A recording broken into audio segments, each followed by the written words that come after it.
At 2:17 a.m., this camera should have seen everything. The ship was quiet, gliding forward through calm water, its lights reflecting softly on the ocean below. Nothing unusual had been reported. No alarms, no emergency calls, no raised voices. But by sunrise, 2 passengers were gone, and the cruise ship never stopped. What happened during this overnight cruise ship disappearance remains one of the most unsettling mysteries ever recorded at sea. This is the disappearance of Leah Marlowe, a passenger who vanished overnight while the ship was still moving, one of many missing passengers on cruise ships. But what makes this case harder to explain is that Leah was not alone. She was traveling with her fiancé, Ethan Marlowe, and by morning, both of them had vanished without leaving behind a single clear answer. Leah and Ethan boarded the ship like every other couple.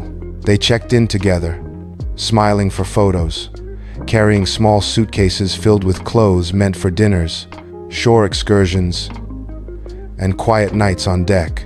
Friends later said this trip was meant to be a break, a pause before wedding plans fully took over their lives. Nothing about that first day suggested anything was wrong. They explored the ship, attended a welcome dinner, and spent the evening moving through public areas where thousands of other passengers did the same. By nightfall, the ship had settled into its usual rhythm. Music faded from the lounges. Hallways grew quieter. Crew members rotated shifts as most passengers returned to their cabins. Leah and Ethan were last seen alive during those final late-night hours when the ship felt almost peaceful. The cruise was 4 days into its voyage, sailing from Miami, Florida to San Juan, Puerto Rico. More than 3,200 passengers were on board, along with over 1,100 crew members. The weather that night was calm. The sea was steady. There were no storms, no warnings, no unusual movements recorded by the bridge.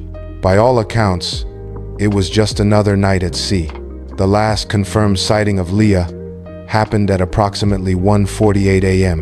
A bartender working the aft lounge later recalled seeing her standing near the counter holding a glass of water. She wasn't drinking alcohol. She didn't appear upset. She wasn't alone at first, but Ethan had stepped away briefly. The bartender described her as tired, but relaxed, the way someone looks when they've had a long day and are ready to sleep. She smiled, thanked him, and walked away toward the elevators. A few minutes later, another passenger reported seeing Leah and Ethan together near the midship elevators. They weren't arguing, they weren't rushing, they were walking side by side, leaning slightly toward one another, talking quietly. Nothing about their body language suggested distress. It looked like a couple heading back to their cabin after a late night. Security footage later confirmed that Leah appeared briefly on camera near deck 11, close to the outer promenade doors. The timestamp showed the ship moving steadily forward. The lights were dim. The area was mostly empty. She moved toward the edge of the frame, and then she was gone. There was no clear shot of her leaving the deck. No footage of her returning to the cabin. No image of Ethan following behind her. After that moment, there is nothing. This is where the disappearance stops making sense. Cruise ships are covered in cameras.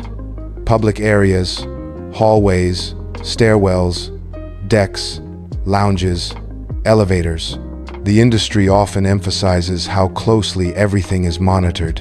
Yet unsolved cruise ship disappearances continue to happen, without a single clear frame showing what went wrong.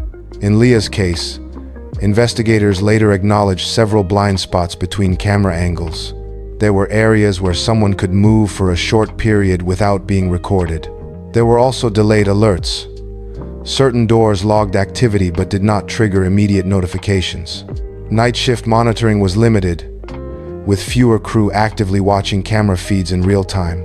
Most footage is reviewed only after something goes wrong, not while it's happening. That night, no immediate alarm was raised, no announcement was made, no emergency response was triggered. The ship continued moving forward. If 2 people disappear overnight, how long can that go unnoticed on a vessel this size? Longer than most passengers realize. The first sign that something was wrong came the following morning. Leah and Ethan had scheduled a breakfast reservation together. Neither of them showed up. At first, this wasn't considered unusual. Oversleeping is common on cruises, especially after late nights. Staff attempted to call their stateroom. There was no answer. They tried again. Still nothing. As hours passed, concerns slowly grew. The stateroom phone continued ringing, unanswered. Eventually, a steward was sent to check on the cabin. He knocked. There was no response. Using his access key, he opened the door. Everything inside was exactly as they left it. Their bags were still packed neatly. No drawers were open. No clothes were scattered. Leah's phone sat on the bedside table, plugged into a charger. Ethan's watch rested nearby. Their shoes were placed beside the closet. There were no signs of a struggle. No broken items. No note explaining where they went. On the desk was a folded paper map of the ship. One area had been circled in pen, Deck 11. At that moment, the situation escalated. Supervisors were notified. Guest services began checking activity logs. Keycard records showed no usage after approximately 1:50 a.m. No door access. No elevator entries tied to their cards. That meant one of two things. Either they left without their keycards, or they passed through an area where keycard access was not required. An announcement was eventually made over the ship's intercom, asking anyone with information about two missing guests to report to guest services. It was calm, controlled, and brief. There was no panic in the voice. No sense of urgency communicated to the passengers. Many people on board never realized what had happened until hours later. By the time authorities were notified, the cruise ship had traveled nearly 120 miles from the last confirmed sighting. Search and rescue efforts were launched, but disappearances at sea are brutally unforgiving. The ocean is not a fixed place. Currents move constantly. A person can be carried far from the point where they entered the water, even on a calm night. The greatest challenge investigators faced was timing. No one could determine exactly when Leah and Ethan disappeared.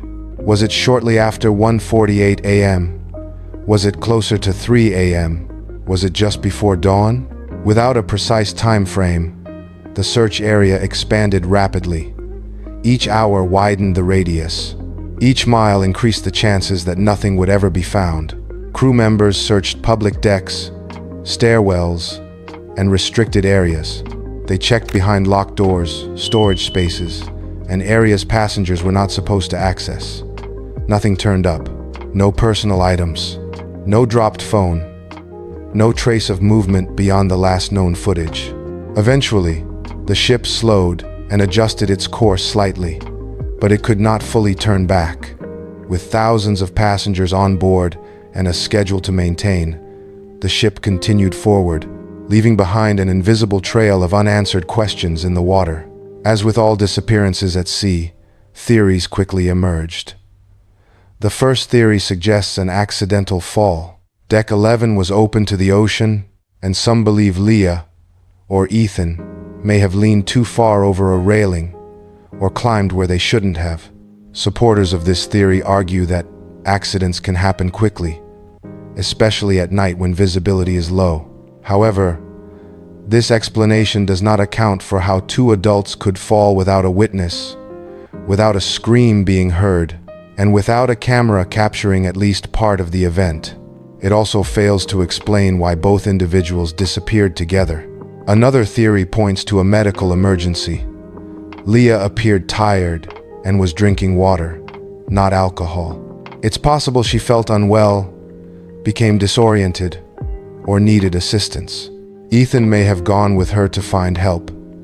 The ship's layout can be confusing at night, especially in less crowded areas.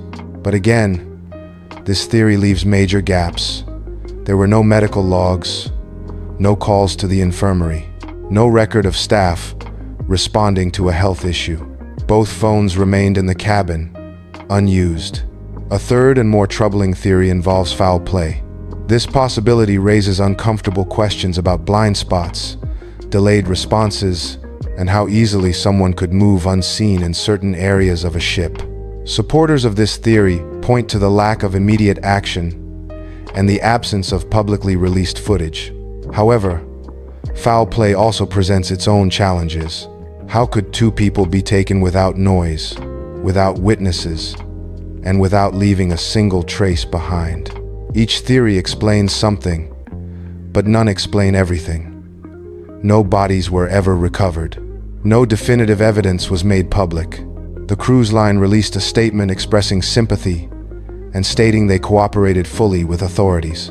They confirmed that internal reviews were conducted and that protocols were followed. But one critical detail was never fully addressed. Why did it take so long to escalate the situation? Why was there no immediate ship-wide alert when two passengers failed to return to their cabin? Questions continue to linger. Why was Deck 11 circled on their map? Was it a place they planned to visit later? Did something about that area concern them? Why did both phones remain behind if they left together? Why were there no keycard logs after 1:50 a.m.? Did they exit through an area not monitored the same way as passenger spaces? Most haunting of all is the absence of witnesses. On a ship carrying thousands of people, no one came forward to say they saw the moment everything changed. No one reported a scream. No one recalled a struggle. No one noticed anything unusual. Leah and Ethan's disappearance remains one of the most disturbing cruise ship cases on record, not because of what is known, but because of what isn't. It is a reminder that even in places designed to feel safe, controlled, and observed, people can vanish quietly. Cases like this raise uncomfortable questions about safety at sea. And this is not the only story like it. There are many passengers who disappeared overnight, and many people who simply vanished at sea. The ocean does not always reveal what it takes, and sometimes the silence it leaves behind is the most unsettling part of all.